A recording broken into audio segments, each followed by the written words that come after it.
E aí, galerinha, tudo bom com vocês? Olha só, o assunto que a gente vai trabalhar hoje, ele é um pouco complicadinho, tá? Então, eu peço que vocês prestem bem atenção nesse vídeo, porque eu trouxe para vocês da forma mais mastigada possível uma explicação e os exemplos do predicativo do objeto e trouxe também uma parte para que vocês consigam diferenciar o predicativo do objeto e o predicativo do sujeito. Vocês vão ver a diferença entre os dois, certo? Vamos lá. Vê só. O predicativo é o termo, em geral, que caracteriza o estado do sujeito ou do objeto. Ou seja, ele dá uma qualidade ao sujeito ou ao objeto, certo?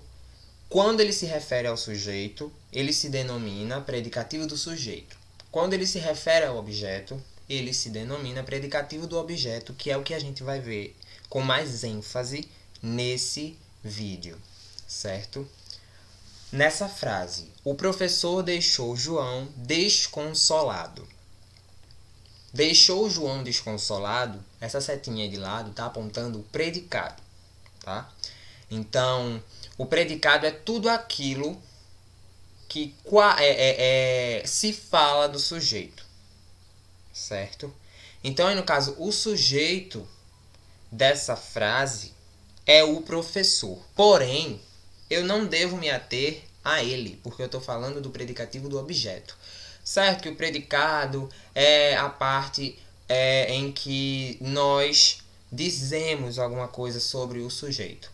Porém, aí nessa frase, o desconsolado está para João, certo? O professor deixou João desconsolado.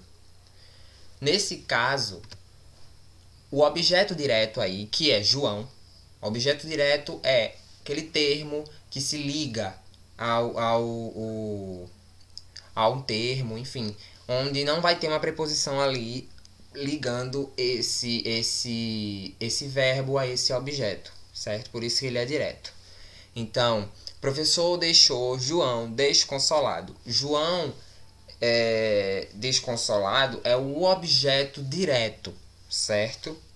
E desconsolado é um adjetivo e se caracteriza como predicativo do objeto, porque é uma característica atribuída a João. O professor deixou João. Ponto. Poderia terminar a frase aí, mas eu dei um complemento a essa frase, eu dei uma qualidade a esse objeto. O professor deixou João desconsolado, certo? Então, o predicativo do objeto é essa característica que a gente atribui ao objeto direto, tá? Mas ele também pode caracterizar um objeto indireto, porém é mais raro, certo? As únicas vezes que isso pode acontecer são as vezes em que o verbo chamar é aplicado numa frase. Ele é o único verbo que vai permitir caracterizar o predicativo do objeto num objeto indireto, que é o que eu coloquei aí. Ó. Quase sempre o predicativo do objeto ocorre com o objeto direto. Isso quer dizer que, ainda que com muito menos frequência, é possível que o predicativo do objeto atribua uma característica a um objeto indireto. E isso só vai acontecer com o verbo chamar. Por exemplo, chamou-lhe de ingrato e saiu porta afora. Chamou-lhe de ingrato e saiu porta afora. Se eu fosse transcrever essa frase tirando esse pronome oblíquo aí, que a gente não costuma usar com tanta frequência, eu transcreveria da seguinte forma aí embaixo. Ó. Saiu porta fora e chamou ele de ingrato. Ó, saiu porta fora e chamou ele de ingrato. Qual é o sujeito dessa frase? Ela ou ele, né? Porque o verbo aí saiu está conjugado no passado e essa conjugação é a terceira pessoa do singular. Só que o sujeito aí está oculto. Saiu porta fora e chamou ele de ingrato. De ingrato, ó, chamou ele de ingrato. Esse de faz com que o objeto seja indireto, já que de é uma preposição.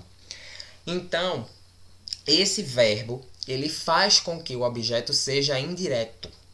Chamou-lhe de ingrato e saiu porta fora. Eu poderia encerrar a frase em saiu porta fora e chamou ele. Mas aí ficaria uma frase meio vaga, meio sem sentido, porque chamou ele, como assim? Mas aí, ó, saiu porta fora e chamou ele de ingrato. Tá? Trouxe outros exemplos aqui, ó. Eu chamei ele de falsa. Tá vendo que a presença do de aí é presente? Então, ó, chamei ele de falsa.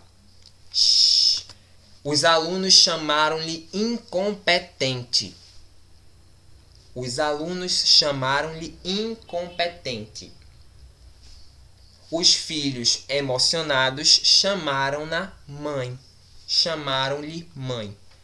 Nessas frases que eu falei, essa última aí, os alunos chamaram-lhe incompetente e os filhos emocionados chamaram-lhe mãe, é uma exceção à parte do verbo chamar. Como o português tem muitas regras e toda regra tem uma exceção, essa exceção ela cabe nesse contexto.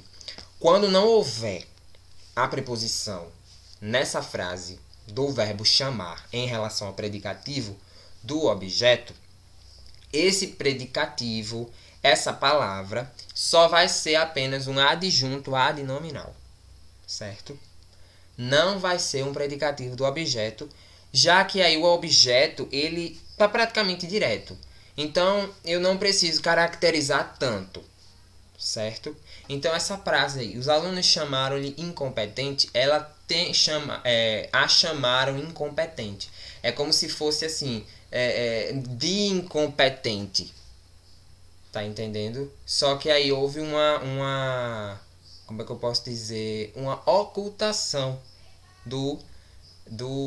da preposição de, no caso. Tá entendendo? Vamos prosseguir aqui rapidinho. Ó, quando vocês veem uma frase, enfim, nesse assunto de predicativo, vocês têm que ter cuidado com a ambiguidade. O que é ambiguidade? Duplo sentido. É uma palavra, uma frase, um termo que eu falo que tem um duplo sentido. Eu posso entender de uma coisa, você pode entender de outra, certo? Então, ó, na construção da oração, a posição dos termos pode causar ambiguidade. Então, é nessa frase, ó, a menina saiu da sala arrumada. Do modo que eu falei, a frase tem dois sentidos. Ou a menina saiu da sala arrumada, a sala, o local estava arrumado, ou ela saiu da sala arrumada, ou a menina estava arrumada. Como eu coloquei, o termo destacado pode tanto se referir à menina quanto à sala. Fique atento a esse duplo sentido. Para que essa ambiguidade não prejudique a comunicação entre os falantes, é importante modificar a posição dos termos para tornar a oração mais clara e objetiva. Então, se eu quiser que a frase tenha um sentido só, eu devo colocar ela desse jeito aí, ó. A menina, entre vírgulas, arrumada, saiu da sala, certo? Dei um duplo sentido para ela na primeira frase, mas nessa segunda eu cortei esse duplo sentido, ela só tem um sentido. A menina, arrumada, saiu da sala, certo? Tem que ter muito cuidado com isso, porque a maioria dessas frases, elas têm um duplo sentido. Tá entendendo? É a mesma coisa dessa frase aqui, ó. O professor deixou João desconsolado. Ela tem um duplo sentido, porque ela pode se referir tanto ao professor quanto a João. O professor deixou João desconsolado, ou seja, o professor estava falando com João, e aí de repente o professor estava triste, e aí ele falou com João, se despediu e ele saiu triste. Então o professor deixou João desconsolado. E João também pode ter ficado desconsolado na situação. O professor deixou João desconsolado. Desconsolado por algum motivo, por ele não ter dado o resultado de um trabalho, enfim. Tem N motivos. Então, tem um duplo sentido aí. Mas nesse caso, o duplo sentido que eu cortei, né, porque a gente só se ateve a esse objeto, esse predicativo do objeto, porque é o assunto dessa aula. Então, passando aqui, ó. Por vezes, o predicativo do objeto ele é confundido com o adjunto adnominal, que foi o caso daquelas duas primeiras frases ali que tem o verbo chamar. Para afastar a dúvida, a gente substitui o objeto direto por um pronome substantivo, que é o pronome o, a, as e os, certo? Se nessa alteração a característica que não se sabe se é predicativo do sujeito ou adjunto adnominal se mantiver, a gente está diante de um predicativo. Então, ó, o namorado deixou Ana triste. A frase tá aí na dúvida.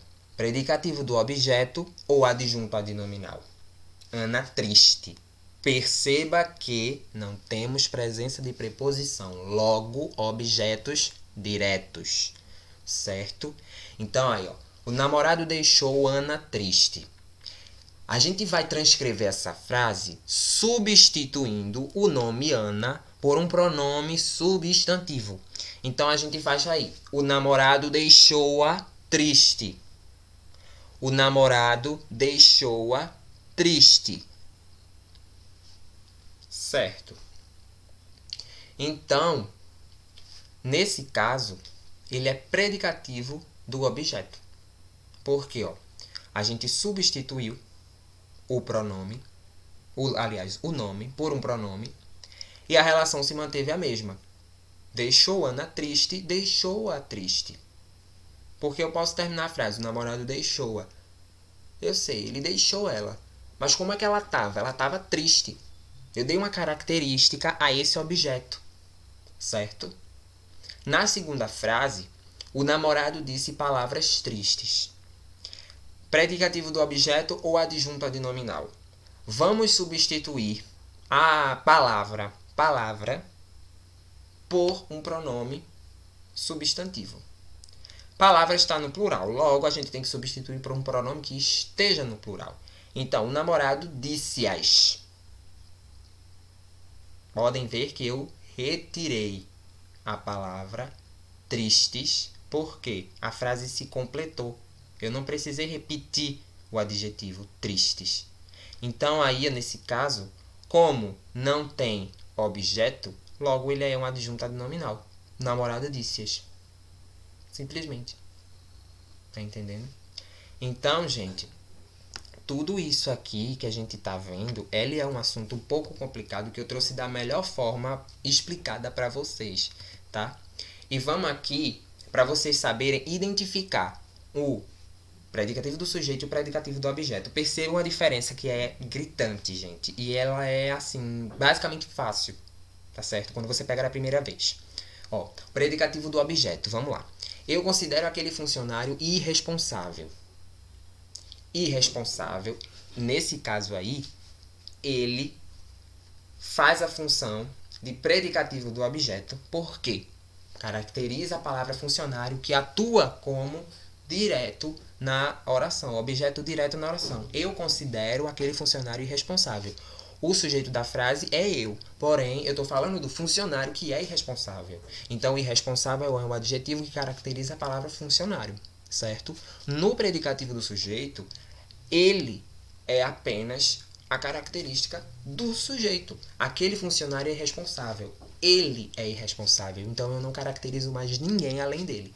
O responsável aí é predicativo do sujeito porque caracteriza a palavra funcionário que atua como sujeito nessa oração aí. Vocês entenderam? Olha só, eu considero aquele funcionário irresponsável. Eu considero aquele funcionário irresponsável. Aquele funcionário é irresponsável. Vocês perceberam a diferença? Quando eu caracterizo um e caracterizo o outro, o sujeito ele é mais direto. O predicativo do objeto não, ele caracteriza o objeto. É como se eu só atribuísse a característica àquele objeto ali, certo? Então, gente, é isso. Eu espero que vocês tenham entendido. Tentei trazer da melhor forma possível, certo? E vamos lá. Foi um prazer estar com vocês. Até a próxima.